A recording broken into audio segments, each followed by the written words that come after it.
How's it going, guys? The other day I put up a video on how to remove the external safety from a Smith & Wesson M&P 22. And I got a lot of feedback on that video. Some people were totally for the idea of removing external safeties, and some people were completely against the idea. And so I thought I'd do a video just kind of clarifying my stance or my opinion on external safeties in general. Now, I grew up around firearms. I grew up shooting firearms with my family a lot, and I've had a lot of experience throughout my life. But somewhere along the lines, I got it into my head that I needed to have an external safety on my firearm. And so when I started to conceal carry, I needed a gun that had an external safety. Now, what you see before you is the Smith & Wesson Model 6906. This is a compact 9mm, and of course it has an external safety. This was the very first firearm that I concealed carried. And I carried it just as you see it here before you, with the safety engaged. Now, as time went on, I became less and less enthusiastic about external safeties. One instance that started me down the path of disliking external safeties was several years ago when I was at a range doing some concealed carry drills. I was doing some draw and fire drills, and I noticed that every 20, maybe 25 times I would draw my pistol, I fumbled with the safety, or I failed to disengage the safety. And as my experience grew with concealed carry, that became kind of a disturbing thought for me that I might not be able to get my safety off in time for me to be effective with my firearm.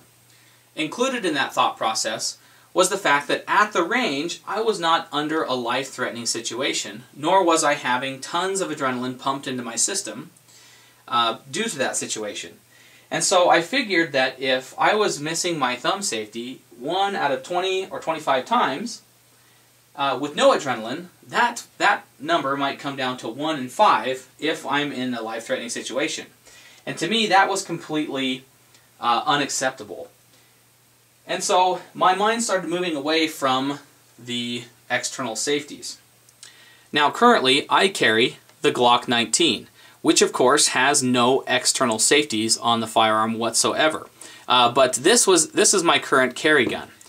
Now, other than the fact that you might fumble with that safety, especially in an adrenaline-fueled situation, there are other reasons why you might not want to have external safeties on your gun. One of the most minor reasons for that is the fact that they add width to your gun. Now, that might seem kind of minor to you guys, but that might be the difference between you carrying a gun and not carrying a gun. As you can see, the external safeties on the 6906 do add some width to the gun, and that's a disadvantage when you're talking concealed carry.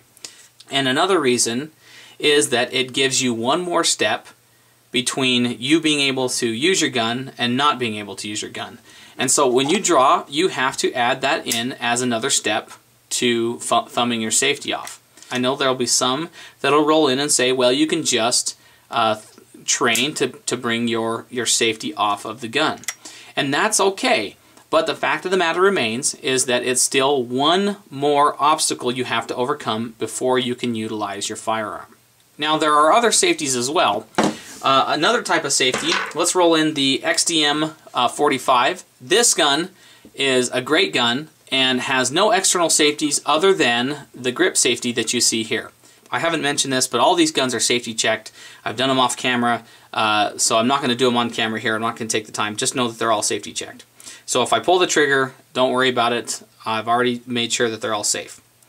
So the grip safety on the XDM can be a hindrance to your ability to operate that gun. Now, if you don't have a proper grip on the firearm, you are not going to be able to operate that firearm.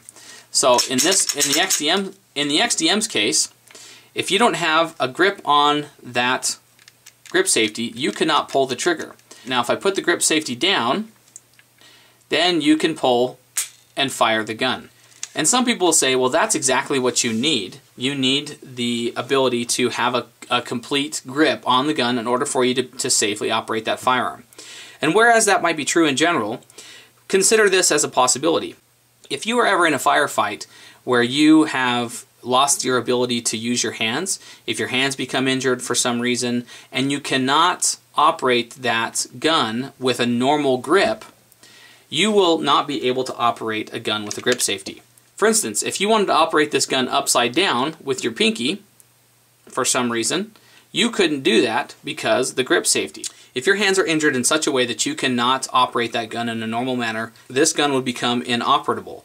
However small that possibility is, that is still a possibility. So I took the external safeties off of the Smith & Wesson M&P 22 so that it would, one, not add width to the gun and not add complexity to the usage of the firearm.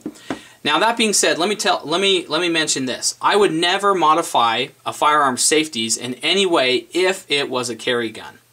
I would never remove or disable the safety on this firearm and use it as a carry gun. I think it's a bad idea from a legal standpoint. I don't think that it's something that you should do. This gun, for me, will never be a carry weapon, and so therefore I don't mind taking and removing the external safeties from this gun. But other than that, I just wouldn't conceal carry a firearm that has an external safety. I don't want to be impeded in my usage of that firearm in any way. The situation and the adrenaline is going to be enough to overcome as well without having a mechanical device further complicating the issue. That's why I dislike external safeties on firearms. And really, when it comes right down to it, essentially you need to use your head. You've got a safety that is built in between your ears, and that is called your brain. Always keep your finger off of the trigger unless you know you're ready to fire. Know your target, what's beyond your target, and never sweep your muzzle across something that you're not willing to destroy. And always treat a firearm as it's loaded.